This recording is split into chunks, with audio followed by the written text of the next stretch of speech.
자, 이번 영상은 SK 쉴더스 상장 철회를 한 SK 스퀘어에 관한 영상입니다.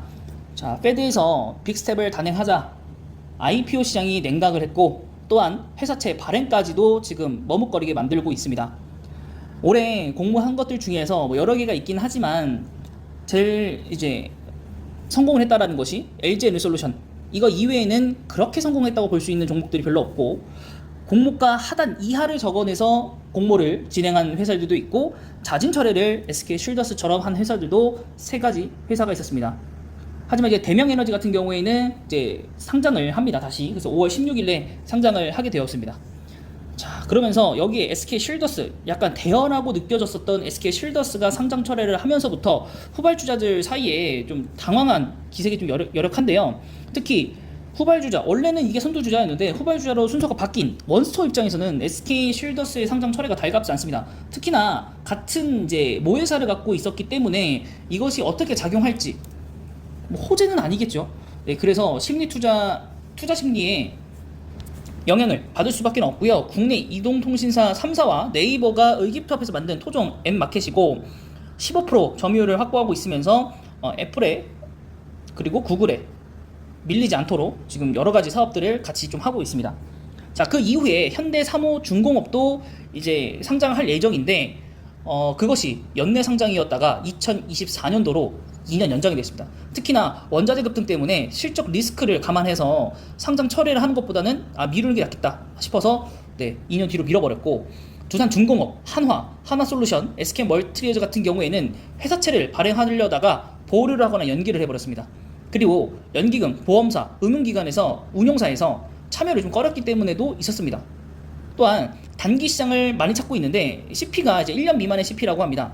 전년도 16%가 증가한 수치인데 단기 위주로 올랐다고 합니다. 단기 위주로 해서 15일이나 그거보다 조금 더 긴 거의 한 달 이내로 많이 빌렸다고 하고요. 금리 인상 속에서도 인수금융을 이제 주선하는 증권사와 시중은행도 몸을 한껏 움츠리고 있기 때문에 M&A 시장도 얼어붙고 있다고요. 그러니까 모든 게 다 얼어붙고 있는 거예요. 자, 근데 이 시장에서 활약하고 있는 대부분의 인력들이 이런 금리 상승 사이클을 겪어보지 못했기 때문에 더욱더 보수적으로 바라보고 있는 거예요. 그래서 지금 거의 대부분 떨어지는 주식들 다 보면 거의 다 연기금 다 털어내고요. 투신, 사모펀드, 금융투자 다 털어냅니다. 여지없이 계속 털어냅니다.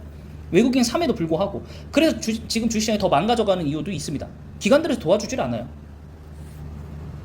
자, 그래서 우선은 SK 쉴더스부터 시작해서 심리적으로 위축이 좀 많이 됐기 때문에 앞으로 시작되는 가온칩스, 테린페이퍼, 원스토어, 그 뒤에 상장을 더 되는 청담글로벌 여기까지도 투심이 좋지는 않을 수도 있겠다. 하지만 가온칩스 같은 경우에는 경쟁력이 잘 나왔습니다. 그렇기 때문에 지금 이 뉴스 하나만으로 IPO에서 이게 하면 안 되겠다, 공모주 쳐다보지도 말아야겠다라는 건 아니고, 가온칩스 평가 잘 받았고 원스토어 평가 잘 받으면 잘 될 수도 있어요. 근데 누구도 모르는 겁니다.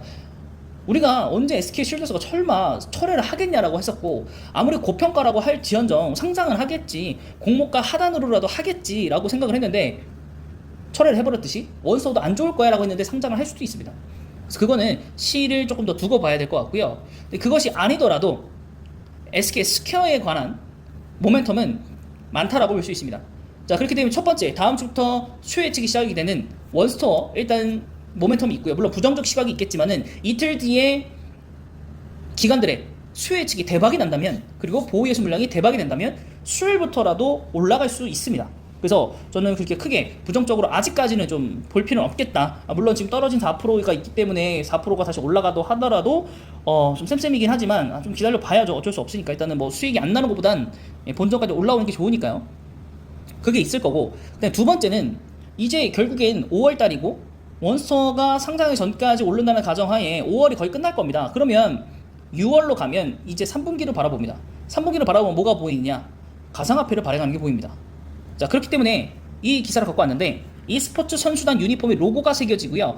NFT를 활용한 경기 이벤트가 열리는 e스포츠 시장이 막대한 스폰서로 등장을 하고 있는 것입니다. 특히나 배틀그라운드 대회의 가상화폐와 NFT 도입을 검토 중이고, 이런 것들이 잘 되면 특히나 아프리카나 트위치에서 이제 개인 방송들을 하고 있는 이제 게임 유튜버들이 혹은 게임 스트리머들이 이런 것들을 더 활성화시킬 수 있을 거라고 봅니다. 자, 전 세계 프로팀 90개 달한다고 하고요. 크래프톤이 직접 프로팀 창단까지도 지원을 하고 있습니다. 여기에 SK 쉴더스 움직임도 주목이 되고 있는데 T1이라는 옛날부터 T1이라는 그룹이 있었죠. 네, 이게 지금도 현존하고 있는데 NFT 마켓플레이스에서 스와퍼플과 파트너십을 맺었습니다. 자, 코빗에 투자해서 2대 주주에도 올랐고요. 올 하반기에 가상화폐를 발행해서 새 수익 모델을 창출하겠다고 했고요. T1 등 e스포츠 사업에 접목할 가능성들이 굉장히 커지고 있습니다. 빗썸은요, 올 초에 e스포츠 전문 기업인 젠지와 손을 잡았고요. NFT는 프로게임단의 수익원이 될 뿐 아니라 블록체인 기술 기반의 새로운 경험을 바탕으로 e스포츠 팬덤을 확장할 수 있겠고, 또 해외 e스포츠 시장에서는 이미 이것이 대세가 되었다고 합니다. 가상화폐 기업이 작년 맺은 스폰sor만 총 25건에 빚었고요. 크립토닷컴 작년 9월에 1,500만 달러의 5년간 리그 오브 레전드 월드 챔피언십 우승팀인 푸나틱 유니폼에 크립토닷컴 로고를 부착하고요. NFT를 출시하기로 했다고 합니다. 자, 코인베이스도 마찬가지로 작년 말에 세계적 e스포츠 팀인 르키드와 비슷한 형태로 4년간 파트너십을 맺었고요. FTX도 2억 1,000만 달러 하나로 약 3,355억 달러로 스폰서십을 계약을 체결했고 10년간 미국 e스포츠단 TSM 명명권을 확보했습니다. 자, 가상화폐 경제가 본격적으로 작동을 하면서 스폰서십, 중계권, 디지털 매출이 늘어나며 e스포츠 시장이 기하급수적으로 성장할 가능성이 있다고 보고 e스포츠가 오는 9월에 개최되는 중국 항저우게임 아시아게임에서 정식 종목으로 채택이 되었기 때문에 대형 스포츠 이벤트도 호재입니다.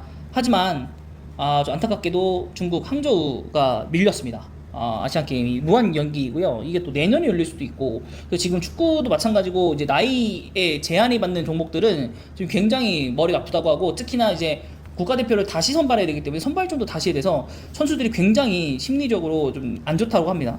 어쨌든 그런 거기 때문에 SK스퀘어는 어쨌든 가상화폐로 가는 길이 열렸다. 오히려 좀 천천히 준비해서 제대로 상장을 시키고 활용법들과 이벤트들을 더 추가적으로 준비할 수 있는 시간이 열렸다고 좀 보고요. 결국엔 3분기에는 발행이 될 거기 때문에 저는 괜찮다라고 봅니다. SK스퀘어 모멘텀 아직 남아 있습니다. 걱정하지 마시고 조금 더 비중을 확대하는 계기로 좀 삼으셨으면 좋겠고, 우리가 투자했던 기간만큼 수익이 나올 거니까 우리 조금만 더 기다려 보도록 하겠습니다. SK스퀘어는 이제 일본과 주봉 정도로만 좀 보도록 하겠습니다. 자, 신저가 달성을 해버렸고요. 아무래도 이게 기대감이어서 이미 기대감이 끝났던 게 아닌가 싶어요. 한 차례 좀 내려왔다가 다시 올라왔지만 이 두 번에서 못 팔았다는 게 너무 아쉽습니다. 물론 저는 여기서 일부 매도하긴 했었습니다. 일부 금액이 좀 필요해가지고 조금 매도하긴 했지만 다수의 물량은 아직도 갖고 있었기 때문에 이 하락세를 이제 바라볼 수밖에 없었고, 또 시장 증시와 관련돼서도 내려간 것도 있고, 상장 처리를 해서 마지막에 이제 거의 뭐 확정을 지었다라고 볼 수밖에 없겠고, 자, 주봉상으로 보셨을 때도 마찬가지로 지속적으로 하락밖에 하지 않았다. 자, 근데 첫 번째 SK 쉴더스하고 원스토어가 상장을 준비를 하면서 많은 비판을 받았던 게 껍데기 회사가 되는 거 아니겠는가라고 하셨는데, 결국에는 SK스퀘어 상장 못했습니다. 이슈 소멸이겠죠. 그럼 이게 호재로 작용해야 되는 거 아닙니까? 안 나갔으니까. 근데 왜 SK스퀘어는 주가가 빠졌을까요? 비판하시는 분들에 대해서 지금 반론을 제기하는 겁니다. 자, 그러면 두 번째, 이제 또 원스토어 나간다고 하니까 또 떨어지는 건가요, 그러면? 아닙니다. 결국엔 원스토어가 월요일날, 화요일날 해가지고 대박이 난다면 주가는 빠르게 여기 선까지 다시 올라올 거라고 봅니다. 혹은 여기가 아니더라도 이 수준권으로 다시 올라올 거라고 봅니다. 그렇다면 저는 저기에서 일부 정리해야 되는 게 맞다고 봅니다. 왜냐면 기회비용이 너무 많이 손실이 되었기 때문에. 그리고 원스토어가 실제로 대박이 나서 상장을 한다면 그 이후에 떨어질 건데, 원스토어가 상장을 하게 되면 공모 후로 한 일주일 정도 안에 상장을 해버리기 때문에 그 이후에는 이제 매도가 돼야 됩니다. 그래서 오히려 더 싼 금액에 다시 또 매집에 들어갈 수도 있기 때문에 원스토어 같은 경우에는 확정이 되고 공모를 진행한다고 하더라도 우리가 어느 정도 올랐을 때는 이제 팔아야 됩니다. 원래는 두 개의 모멘텀을 받고 이게 6만 원은 무난히 끼겠구나라는 생각을 했는데 그 생각은 조금 이제 버려야 될 것 같고, SK스퀘어도 안 갔어요. 그러면은 당연히 이 호재로 반영이 돼야 됩니다. 비판하시는 분들에 의하면. 어제는 금요일에는 이제 이슈 소멸이었던 거고, 원스토어가 만약 대박이 나면 호재니까 올라가야 됩니다. 그쵸? 그래서 상장의 전까지 어떻게든 간에 최고의 가격으로 매도를 해야 됩니다. 거의 절반 이상을.